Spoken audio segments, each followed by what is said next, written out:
People do not give it credence that a young man could leave home and go off in the wintertime to work out how to survive in a movie, but it did happen. I was just 26 years of age when a coward by the name of Chris Morris put on a movie called True Grit. It was 2 hours long and was set in the American South. Chris was a hired man, and I'd taken him up to our North London studio to work out how to survive in a Western movie. In town, Chris had fallen to drink and cards and lost all of his money. He got into his head that he was being cheated and went to my boarding house for his Henry rifle. When I tried to intervene, he shot me and he fled. He could have walked this horse, for not a soul in that city could be bothered to give chase. No doubt Chris fancied himself scot-free, but he was wrong. You must pay for everything in this world one way or another. There's nothing free except the grace of God and the How to Survive podcast.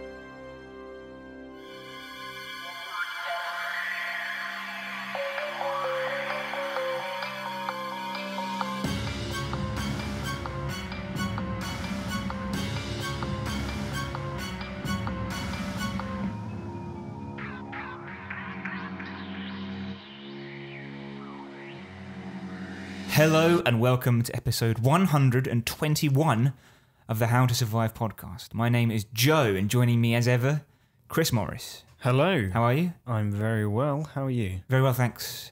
Cold evening we're recording on. Yeah. Yeah, in the winter time. A light dusting of snow on the ground. Yeah, yeah. A campfire. Yeah. A little way away because you don't like to sleep while you make your campfire. No. Anyone will tell you that. This movie, of course, for the week is True Grit, the 2010 version by Joel and Ethan Coen, based on the novel by Charles Portis. It's been adapted into other versions as well, famously the one that starred John Wayne. Correct. And another version which was made to no critical acclaim at all in the interim years. Yeah. Have you seen the John Wayne one? Yes. Any good? Many years ago. It is more like a bog standard Spaghetti Western. Yeah, it doesn't stand out in the same way that the Coen Brothers version does. Yeah, and I think I've read the book, and it does read in the same way as like No Country for Old Men. You read it and think this is like a perfect adaptation for the Coen Brothers to take on. Right. Yeah.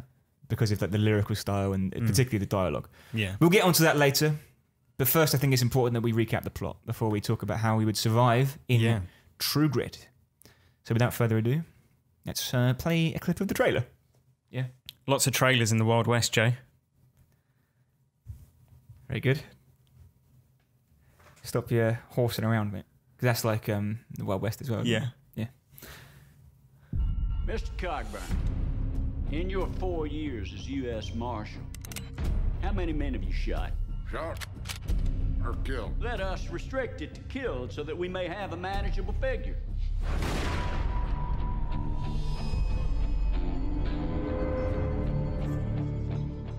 Mr. Cogburn, What do you want, girl? I'm looking for the man who killed my father. The man's name is Tom Cheney, and I need somebody to go after him. What's your name? My name is Maddie Ross. Are you some kind of law? I'm a Texas Ranger. I know Cheney. It is at least a two-man job taking him alive. Marshal Cogburn? Can we depart this afternoon? We. I'm going with you. Congratulations, you've graduated from marauder to wet nurse. He's being followed. What do we do, Marshal? You missed your shot, Cogburn. Just let this go. I thought you were going to say the sun was in your eyes. That is to say, your eye. Let's recap the plot of True Grit. True Grit tells the story of Maddie Ross. It's Matty, not Maddie. Matty's father has been killed, and by a hired hand named Dick Cheney, who had lost all his money gambling. What? Huh? Cheney. This Tom Cheney. Dick Cheney's the fucking like Secretary of Defence, wasn't he? Right. Yeah, you're correct. Yeah. Dick Cheney.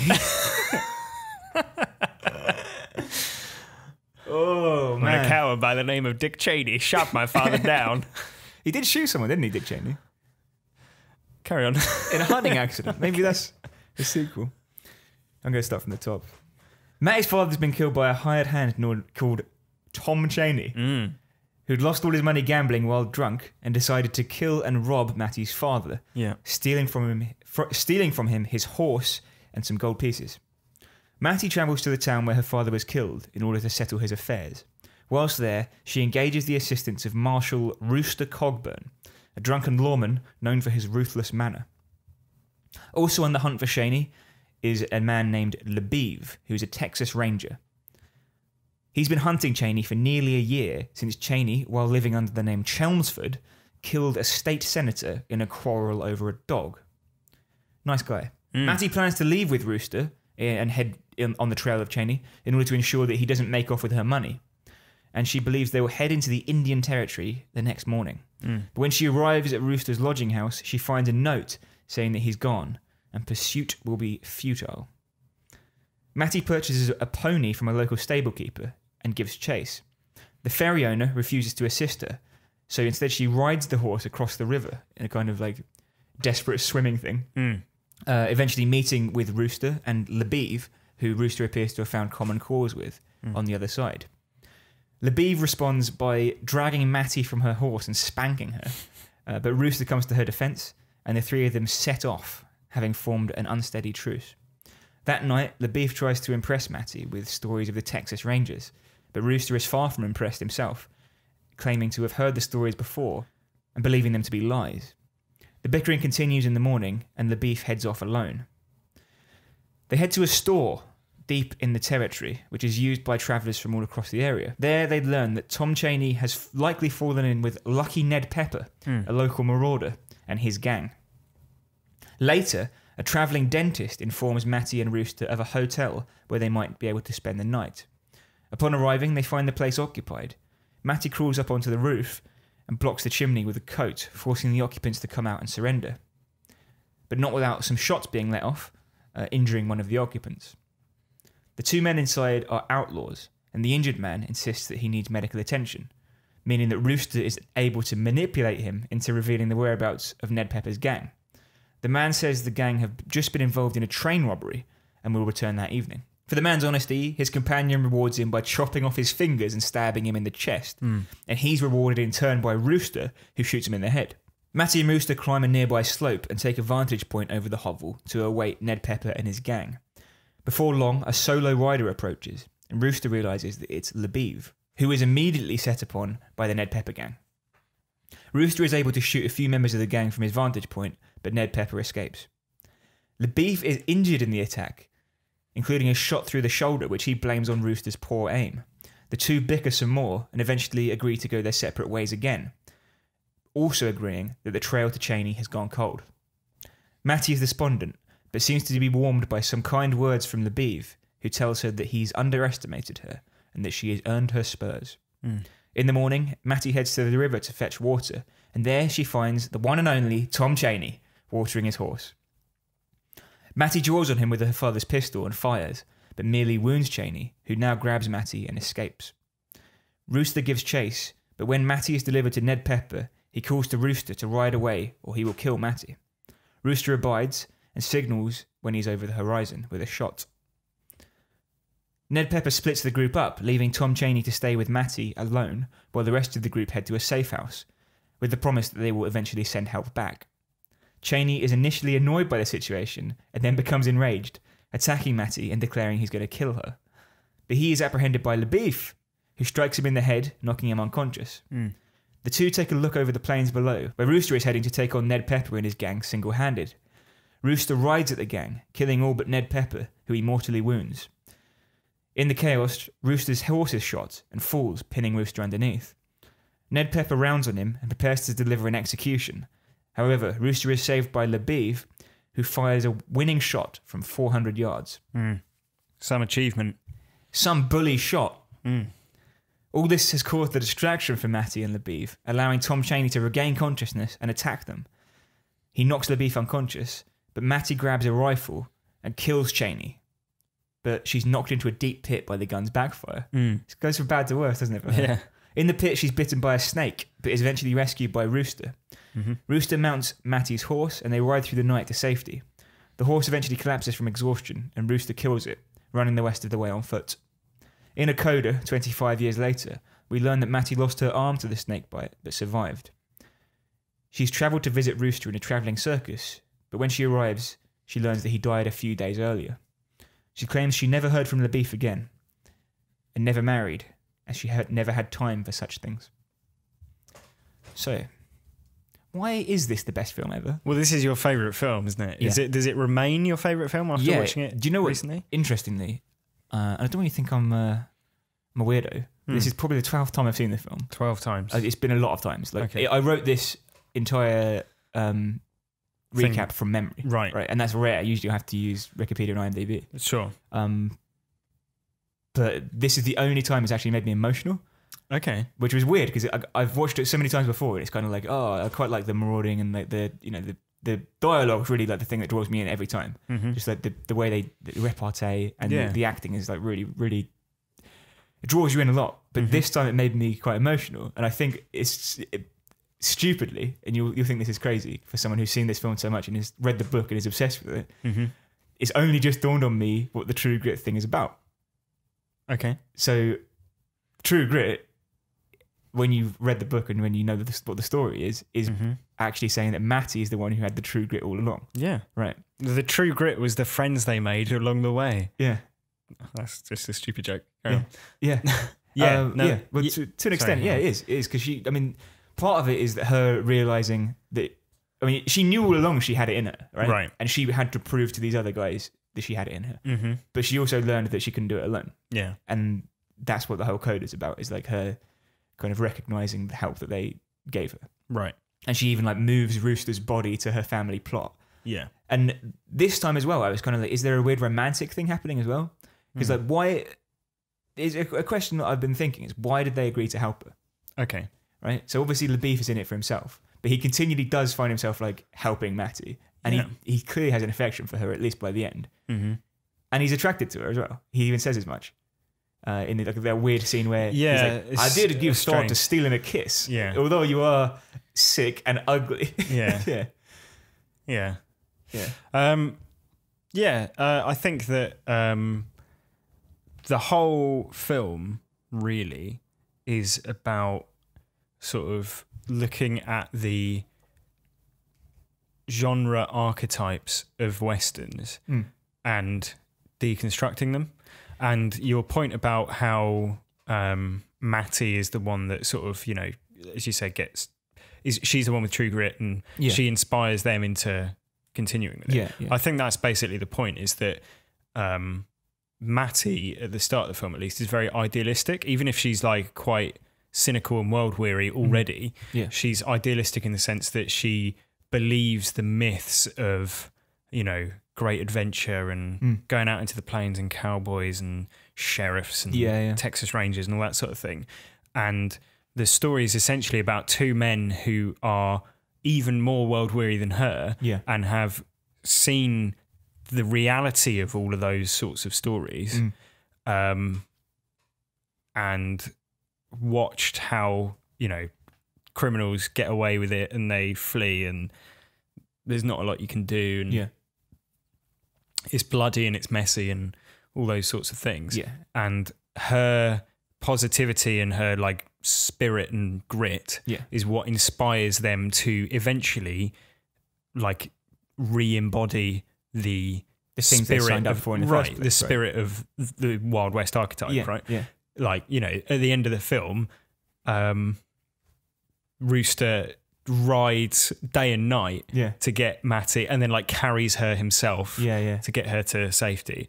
And he doesn't do that for the money. He does it because he's formed an emotional bond with his child. Yeah. But also, I think he's doing it because he wants to live up to the image that she has of him. That's right. Yeah, and also the example that she set. Right, exactly. Because she's the one, like, it's only her, like, sort of pushing on the finding Cheney that drives them all along. Yeah. So she's kind of like the one who saves the day. And the whole movie, I mean, it's called True Grit. Mm-hmm. It's about perseverance, isn't it, from start to finish? Yeah. And one thing, you know, often in movies, like in The Boy, when we talked about that a few weeks ago, they read Jane Eyre. Right. And I always think, like, when a text is mentioned, whether it's a TV show, a clip is shown, or whether it's a book is mentioned, that generally tells you something about what you're watching. Yeah. And they sat around the campfire at one point, and Rooster and the Beef are having like a standoff, and she says, "Would you like to hear the story of the Midnight Caller?" Right. Now I looked up the story of the Midnight Caller, and it's from the Bible. Okay. It's from the book of Luke. Right. And you're probably familiar with the story to some extent. I think it's been made into a hymn, which is the one about knocking the door shall be opened up to you. Right. You know it? Possibly. Yeah, you know, you're a churchgoer, and I'm sure. Of course, yeah. Now, the story goes, a man has a guest arrive at his house, and he goes to his neighbour, and he knocks on the door and he says, "Look, I need bread for my friend who's come to visit." And the guy's like, "Well, I've put my children to bed. It's midnight. I'm not getting out of bed now. Fuck off," basically. So he keeps knocking the door. He keeps knocking, and he's persistent. And eventually, the guy opens the door and gives him the bread. The moral of the story is, be persistent, right? Right. Okay. And so that obviously marries with the themes of the film. Yeah, exactly. And she is persistent, and the fact that she, when she's like, "Do you want to hear the story?" She's like so excited to tell them. Yeah, exactly. Right? And she's like, you know, asking if they want to sing campfire songs. It's all very like idealistic. There's some whimsy from her perspective, but also it's clear that her entire like worldview is built on the idea that don't give up, and like her interactions with like the stable keeper. Like, that's like one of the funniest scenes in the film. Yeah, there's a lot of funny moments, but like just the exhaustion by the end of like that exchange from him is like really, really funny. Yeah. Are we negotiating again? Yeah. That's excellent. Yeah. And I mean, props to pop star Haley Steinfeld, who was 13 when she made this film and was rightly nominated for an Oscar. Yeah. Incredible stuff. Yeah, it's genuinely. This is the movie which has been nominated for the most Oscars. It didn't win any. Right. Okay. That's tragic, especially like for Roger Deakins' cinematography as well. Yeah. Some of the shots towards the end.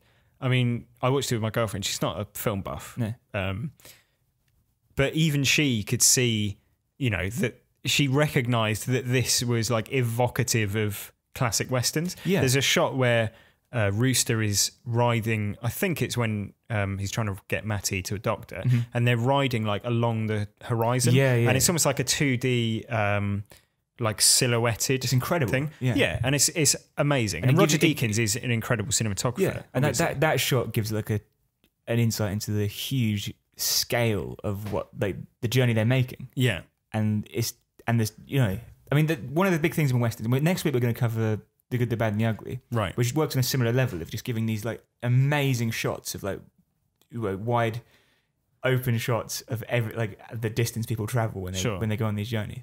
Yeah, I think this is something that Tarantino actually got right. I know we said last week we were talking about Tarantino and we complained a bit about him. Sure, but this is something he got right in The Hateful Eight. Okay, because he shot it deliberately in a really wide lens. Yeah, he got it in a wide aspect ratio, which means that at any moment you've got to kind of move your head to see the full screen when you watch it on a proper cinema screen. That is like historically the reason for that in classic westerns is because westerns were sort of tumbling out of favour and becoming less and less popular by the time you reach the sort of 50s and 60s. And like you said, we're talking about Good, the Bad, and the Ugly next week. And the panoramic widescreen aspect ratio that everyone associates with westerns was an effort to get people interested in watching westerns again because it was a spectacle. Yeah. In the way that it wasn't. You know, that aspect ratio is essentially designed to show off landscapes. Yeah. It's to show off the horizon. Yeah. And like you say, distances and spectacle. Yeah. In the Hateful Eight though, the interesting way it's used is a lot of the movie takes place in a cabin. Have you seen that? Yeah. And they're able to show all the 8 people who are spread across this cabin in one shot. Yeah. So you kind of have, it's like a Where's Wally thing. You're like just like looking around to see what people are doing. Yeah. It's really clever. Like you said, next week, The Good, the Bad and the Ugly, the famous scene from that is, I think, the definitive use of wide-angle lenses, basically. Tune in next week to hear about that. Exactly. But in this one, I mean, we've touched on it. And I think because this is a modern Western, even though it's based on a book written in the 60s and it's a story that took place in the 1800s, it is a modern Western, right? Right. And I think modern Westerns now, whereas back then it was like, hoorah for the bully for the cowboys. Yeah, exactly. Yeah, and down with the Indians and right. Now there's a different layer to it. I mean, Slow West came out recently, which was basically a study on masculinity. Yeah. As was Bone Tomahawk, and I think because of the masculinity that comes from the Westerns, like when men were men, as you said last week. That is now filmmakers can now scrutinize that trope, and especially with this one where men are men, but they're also incompetent. Yeah, and it takes a 14-year-old girl to show them how to really do it. Well, the incompetence is a very Coen-esque trait. It's something that you see throughout all of their films, like Blood Simple, Fargo, to a certain extent, No Country for Old Men. Yeah. It's all about basically hapless people, right? And the characters in True Grit are generally hapless and rubbish at the things that they're doing. Yeah. Like, you think of any scene in the film and it's basically messy, especially the violence, I think. It's messy. Awkward. Yeah, and like badly done. And it's not that clean, Wild West thing of people being shot and they just like tumble over and that's it. It's like Matty shoots Tom Chaney, who falls off a cliff, and she falls down a hole.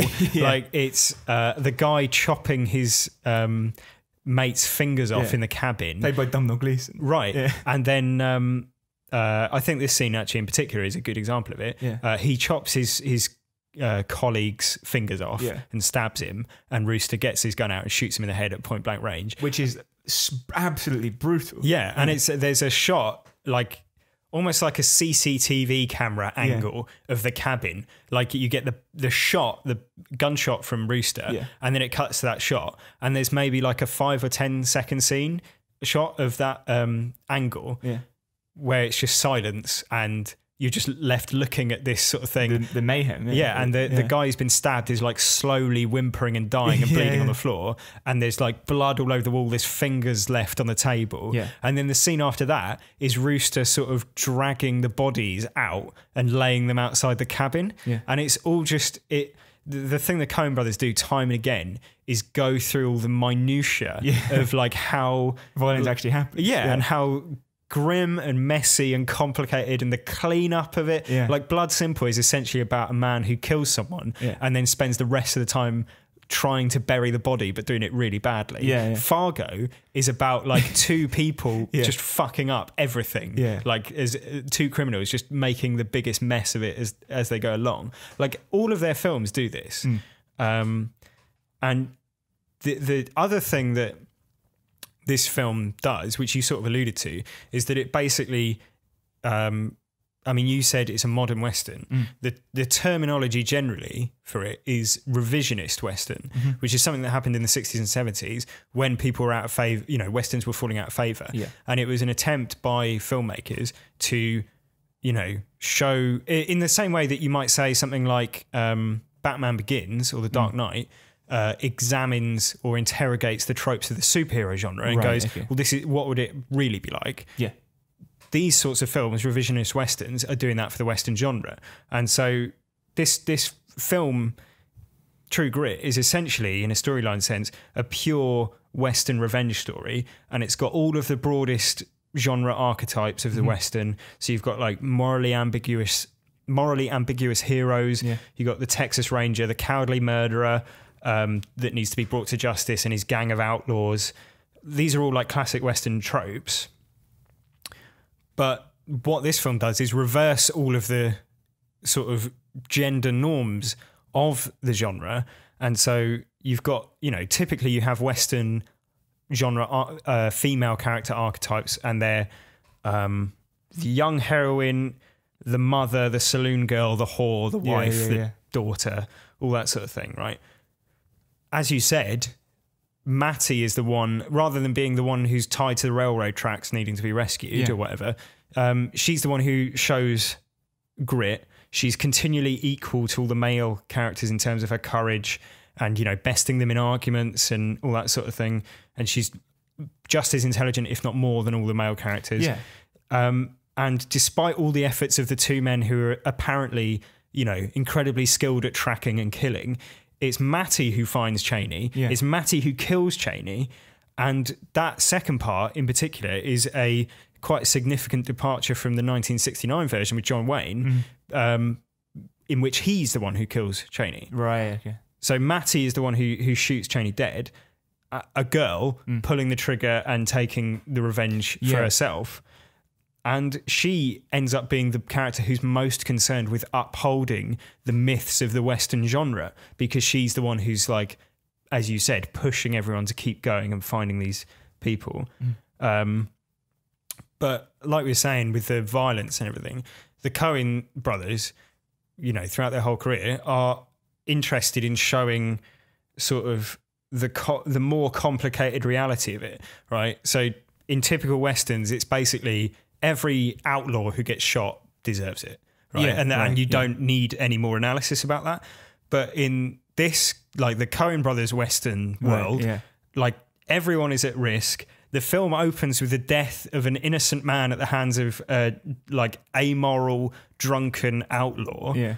And even though he's eventually brought to justice, it comes with a price in the sense that Matty is left a spinster with one arm and has had a sort of depressing life. And the introduction almost suggests that no one believes her story anyway. Right, yeah. Exactly. And then...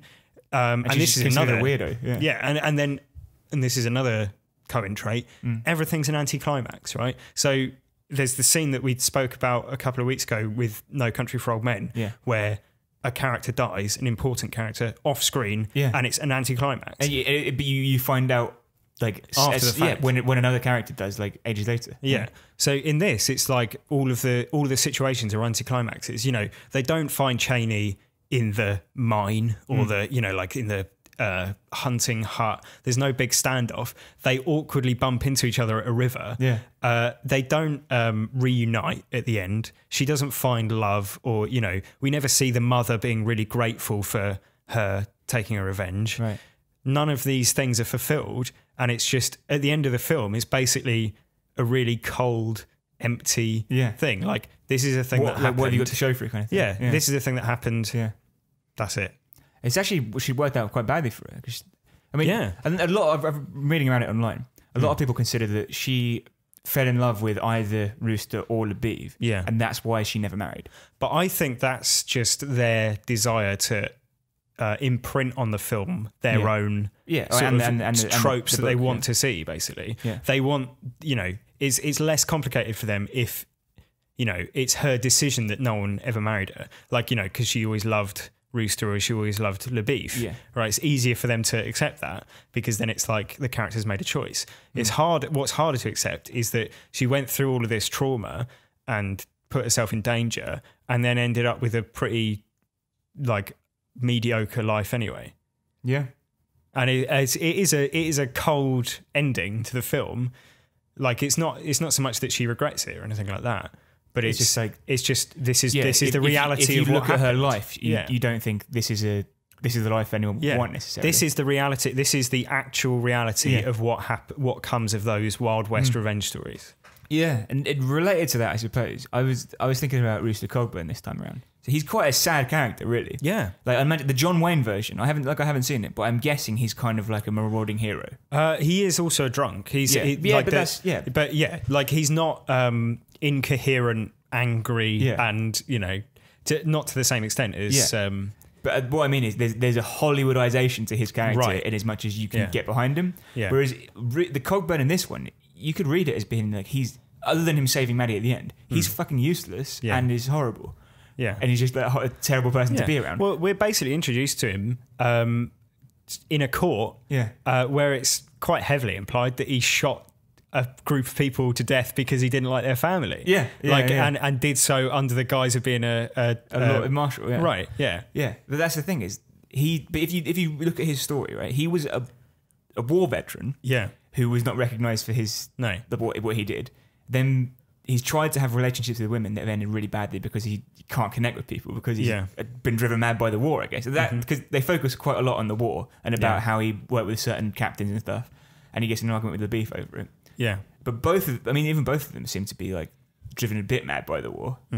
And it's kind of like a war is hell thing. Like he's now a war veteran who's turned to alcohol to numb the pain of being in war. Yeah. And is completely unreliable. And he someone shows him some interest in the form of Matty, and that's like some like community he's found, and that's why I think he gets behind it. Yeah, is because he's like, this is the first person to show him affection and show him like interest in his life. Yeah. Other than that, he's just like living paycheck to paycheck, which means killing a lot of people. Yeah. In many ways, Matty gives him the opportunity to live out those cliches and those, Wild West stories. Yeah. And isn't it ironic that the last thing he's doing when he dies is taking part in a Wild West roadshow, exactly. Where he's literally just like telling stories, and presumably lassoing people and firing guns as a stuntman and all that sort of thing, because he is embodying this, the ideal version of what he is, but there's like a tragic truth behind it. There's quite a stark parallelism in the stories that LaBeef tells and the stories that Rooster tells. So Rooster keeps his mouth shut when LaBeef's telling his stories about like how he has to wrangle get water out of a horse's hoof. Right. And that is a hoof print. Yeah. That's what I mean. Yeah. So getting water out of a hoof print. Yeah. Right. It's just stupid stuff like that. And Rooster's like, shut up. Yeah. But then when he does open up about himself, his stories are really sad. Yeah. And it's like he's obviously like a really troubled person and like suffering a great deal. Yeah. And then at the end, when you hear how he died, the guy says something like, he says Rooster complained of a condition that he called night hoss. Right. And the warm nights weren't any good to him, and that's kind of what finished him off. But I looked up what night hoss means, and it's an old cowboy thing, which means basically the horses are keeping you awake at night because they're unsettled. Right. So it basically is saying that he's a deeply troubled person who is kept awake at night by these like troubling ideas and troubling things. Yeah. So he's a man, and he's suffered his entire life, and in his last days reached out to like the one person who he ever felt a connection with. It's like, and she doesn't arrive until after he's dead. Exactly. Yeah. Yeah. It's really sad. Yeah, it's a very good film though. Well done, those Coen brothers. Yeah. Yes. So, Chris, if you found yourself living the events of True Grit, how on earth would you survive? I do not entertain hypotheticals. The real world is vexing enough. I would agree with that, but we do have a podcast to produce. Yeah. So, there's a sort of central scene where all seems lost because essentially Rooster Cogburn gets in a huff. Right. Okay. Well, is this at the end? No, it's the scene in which they make camp. It's raining. It's probably cold. They haven't got much food. And Rooster Cogburn bows out. Yeah. He decides that he doesn't want to chase Cheney anymore. Cheney's probably dead. Yeah. And he considers their arrangement nullified.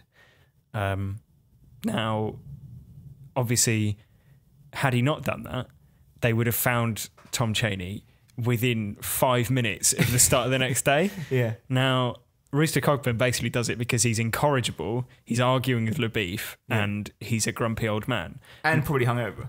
Yeah, that's true.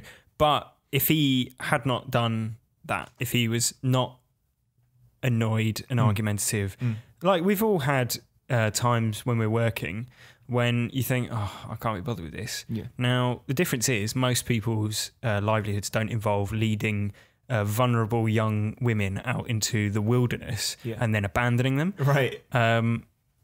That's one point. But essentially, he shouldn't have just given up, because had he persevered, and he does end up persevering, and he brings Tom Cheney to justice.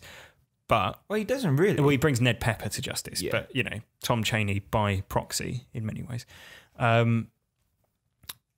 Had he not given up, like I said, they would have gone down to the river the next morning and found Tom Chaney immediately. Right. That's true, but he wasn't to know that. I know that, but he is basically... So you're saying basically, if even though in his heart of hearts what I'm saying is basically this incredibly richly drawn character who we all know and love, Rooster Cogburn, it would be better for everyone in the film if he wasn't so grumpy. Yeah. If he laid off the source of it. Yeah. I think, though, he's kind of... But he has a tantrum. He says, I bow out. And lists off all these reasons why he can't be bothered. It's not because he's like just fed up. It's that he thinks the trail's gone cold. Yeah, but then like all the reasons that he says, none of them are like the result of new information. It's not like something has happened and they've gone, oh, this probably means that Tom Chaney's been dead for the whole time. No, I think he said we basically tracked him for several days. We've gone deep into the country where we think he might be. Yeah. And we still have no sign of him, even though we've come into contact with the Ned Pepper gang. Like it's not like Chaney rode up with them at the hovel. No. So it's like that he might not even be with them. Yeah, I know, but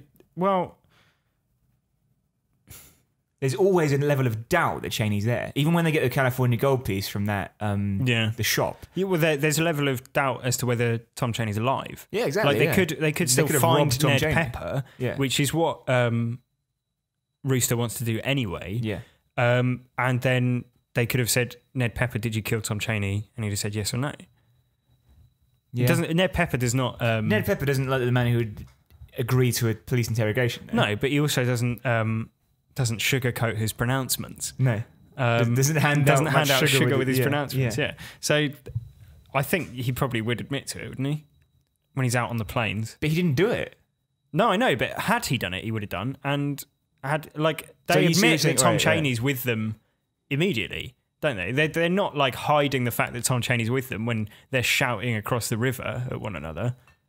Yeah, but so you think they'd give? Look, this is going out of the context of my survival idea, really, which is don't sulk, basically. Yeah, no, because. Yeah. Like, what is he going to do? What benefit is there to him sulking? He's just going to sulk, and he's still going to be in the Indian Territory when he wakes up the next morning. Right.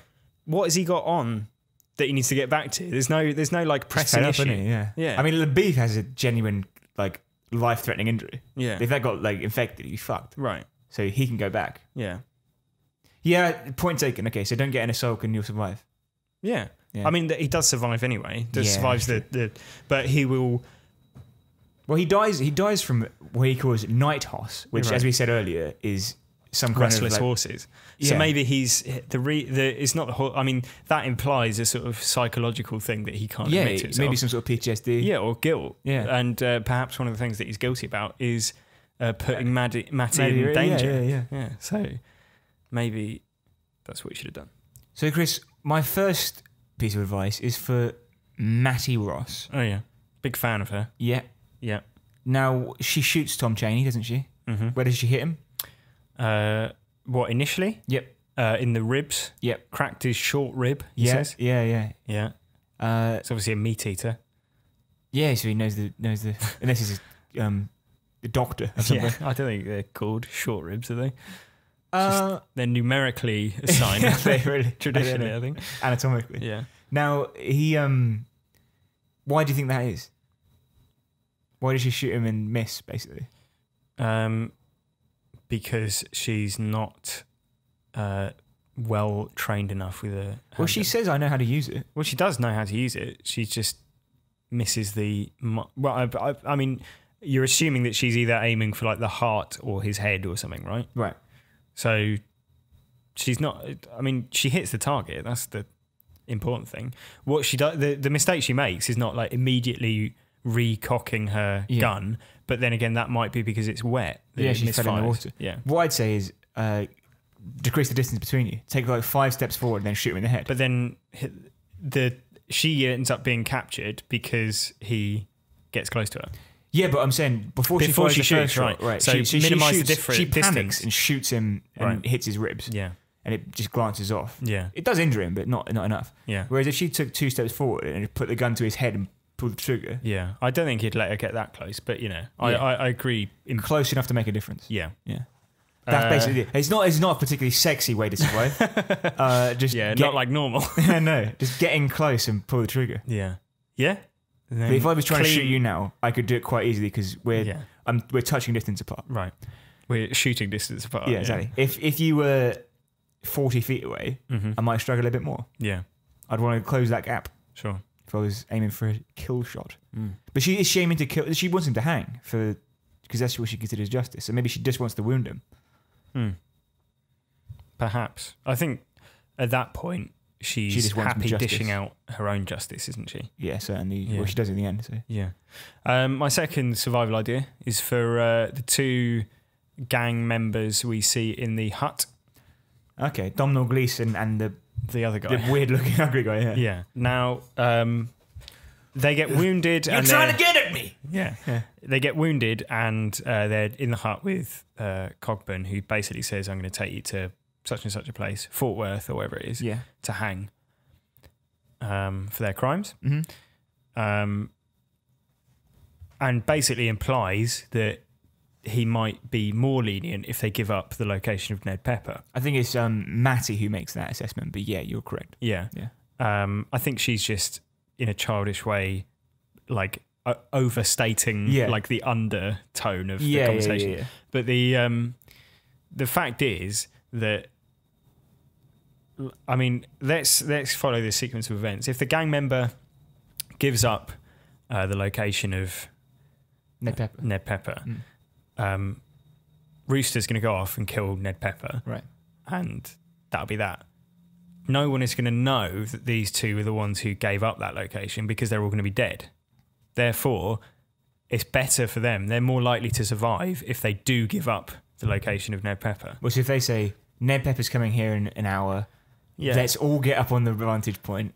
Yeah. Take aim and we can take him from both sides. Yeah. But like how would Ned Pepper possibly know that they'd betrayed him? Like if they just sit in the hut and and Rooster goes up to the ledge. Yeah. Like it's not like he can text Ned Pepper and go, "Oh, they're waiting on the ledge." Yeah.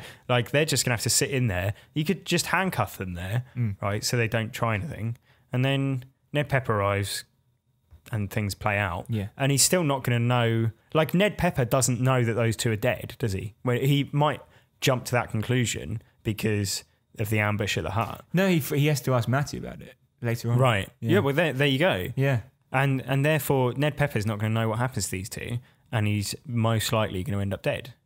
That's true. So there's no reason for him to go off and chop his mate's fingers off and stab him and end up shot in the head. Did he say go along with them? Yeah. Just go. I mean, like Ned Pepper doesn't seem like the most, like there's no honour among thieves, is there? No, exactly. Or murderers. And equally though, if you and I were in a gang of thieves and Rooster Cogburn caught up to you and had you at gunpoint, I would somewhat expect you to cop to it. Because, yeah, well, like, yeah. And if I found out, Rooster Cogburn had him, shot him, and then you spilled the beans, I'd be like, well, that makes sense. I'm annoyed, but I can understand why. Yeah, exactly. Yeah. There you go. Give up Ned Pepper. Yeah. Fair enough. But do you not think, though, that wouldn't have happened, that wouldn't have helped in the long run because the beef still comes in and fucks everything up? Yes, but the only difference is that the two people in the hut would still be alive. Right, okay. So they'd stay alive. Yeah. Would the guy who was shot survive? Maybe we don't know that, but certainly Fatso would survive. Yeah. Yeah. Fair enough. What about you? Any final ideas? So what happens to Matty? What's her big the risk to her life, if you recall? She gets bitten, doesn't she, by a snake. Snake bit. Rattlesnake. Yeah. So I've got two ideas about that, actually. The first one, okay, why doesn't Rooster just cut her arm off, like there and then? Because it must be some sort of necrosis is set in. Yeah, I mean, she ends up losing the arm anyway. Exactly. Yeah. The only thing is, I wonder whether how quickly does the poison get pumped around? We don't know what snake it is. That's the thing. Yeah, we don't know how fast acting. I think it's a rattlesnake, isn't it? You hear the rattling. Oh, right, of course. So, but I mean, like you said though, no phones. You can't Google rattlesnake. No, that's true. Yeah, but he's a man of the. We don't know about rattlesnakes because we don't live in the part of the world where rattlesnakes that information is needed. Like, yeah. Texas Rangers would know. Yeah. He should have pulled her up and said, what we got. But I think the point is he's assessed that she needs help immediately. The point is he does save her life, and he probably knows she's going to lose the arm. Yeah. So just chop it off there and then. But I mean, then he's got to get someone with a. Is it substantially worse than saying, like, if he was offering her the choice, I can try and suck the poison out, but that probably won't work. Because he clearly doesn't think it's going to work because he ends up like getting her to a doctor as soon as possible anyway. Yeah. Like I can either try and do that and we can ride for like 18 hours straight and it'll be really bad and you'll lose the arm. Yeah. Or I can just chop the arm off here and now. I think there's a number of problems with this. Right. He's not a doctor. He's not a doctor. Yeah. If he cut his arm off, fine. He can tourniquet it, maybe stem the bleeding. Yeah. She's still going to bleed to death in 18 hours. It's possible, I suppose, yeah. Yeah. I think there's Cauterize it? Is that more traumatic? I suppose it would be. It wouldn't be good, would it? No. And neither of the options are good. He hasn't got a saw either. He'd have to use like a knife. Yeah. It's a bit 127 hours. It is a little bit. And he could at least get to a car. Yeah. Yeah. He gets helicoptered out eventually. Yeah. No helicopters in the Wild West, famously. So my other option there is, so do you remember when they bed down for the first night? Yeah. They're worried about snakes. So they put a rope round. Well, Rooster puts a rope around himself. Right. And the beef says, come on, that's not going to work for me. I'm a Texas Ranger. And Matty says, should I have a rope? And Rooster tells her, no, there's not enough to you. The snakes won't be bothered. Yeah. But then at the end, after... This is a part that touched me quite a lot. Yeah. The beef's leaving and he says, you're one of a kind, kid. You've earned your spike. You earned your spurs. Mm-hmm. Then she puts the rope around herself because obviously she feels that she is now become... She's got enough to her for a snake to want to bite exactly, her. Yeah. Right. So it's a nice thematic symmetry. Yeah, I really like that part. And therefore she's vulnerable to snakes. So is your survival idea not having grit, therefore snakes won't want to eat you? Maybe, that's what I hadn't thought of. That's right, eat you. Yeah, eat you alive. Yeah, but that's one thing, is to be cowardly and you won't get bitten. Right. But what I was thinking is when she's in the pit, if Rooster had been up there, rather than abseiling down, if he just chucked the rope down and she put it around herself in a circle, she'd have been immune. She couldn't have got bitten. That's true, yeah. Well, maybe she should have constructed an elaborate outfit that constantly had a rope skirt around it. A rope belt would be enough, surely. Yeah. I mean, here's an idea for her to survive. Don't go on the trip. Yeah. Can you trust Cogburn? You couldn't have done it. He did. We're not talking about this. The podcast isn't called "How to Make Sure Your Employees Do the Job Properly." It's "How to Survive." Yeah, she does survive. She does. Yeah. How to keep your arm. How to keep your arm. That's our spin-off podcast. Yeah. Well, there you go. 2 episodes, 127 hours in True Grit. Yeah, exactly. Yeah. Green Room, bonus episode. Oof. Bad stuff. Well, that's How to Survive True Grit.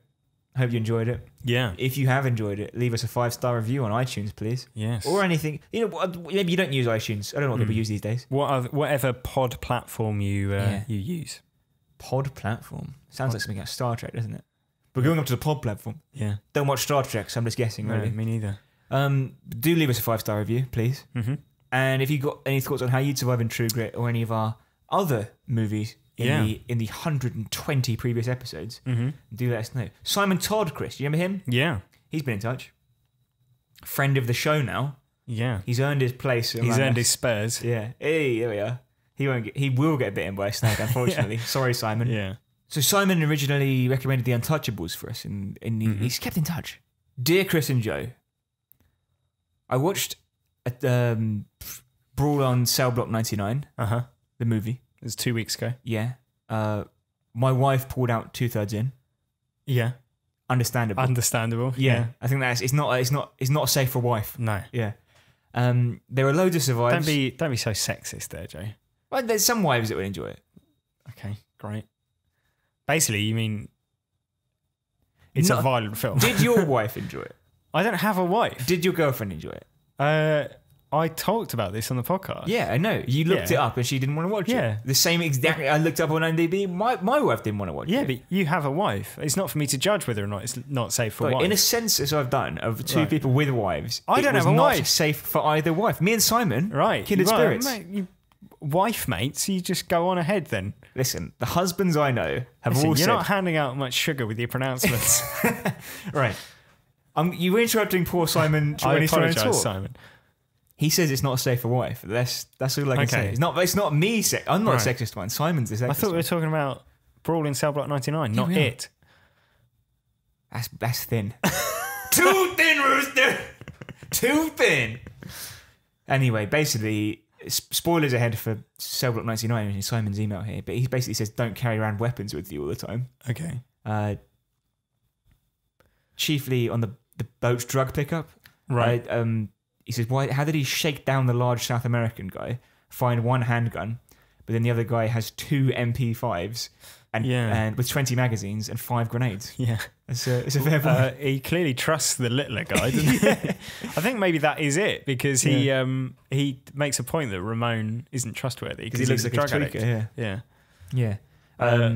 They might have retrieved them afterwards though, as well, because Ramon has a gun as well afterwards. Exactly.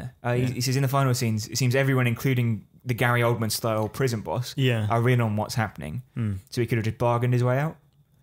But I think the prison warden also has like a quite high level of contempt for. Exactly. Yeah. Finally, just walk away from the gunfight.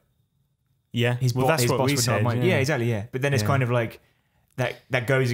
If that's the case, then why make the film? Yeah. Well, the point is that he makes like a moral decision, doesn't he? Yeah. It's a moralistic decision to go back. Yeah. Yeah. Well, thanks, Simon. Yeah. Simon adds, "Thank you for the Untouchables." Well, we didn't make the Untouchables, but we did make the podcast about it, and you're more than welcome for that. Sure. Keep the ideas coming, guys. HowToSurviveShow@gmail.com. You can be just like Simon. You can have your email read out on air. Yeah. Another email here comes from Ken Martin. Okay. Hi, Joe, Chris. Good double first name there. Exactly, yeah. Ken Martin. All right, Ken Martin. Yeah. Yeah. He says, hi, Joe, Chris. Another double first name. Yeah. Joe, good getting in the right order, though. We like Joe first. Sure. I love listening to your podcast. I've heard almost all of your episodes, some multiple times. Wow. You guys make a good team. That's good. Yeah, nice. Thanks. Yeah. He says he's looked on Patreon. Patreon? Yeah. To find us and see if he could donate. Yeah.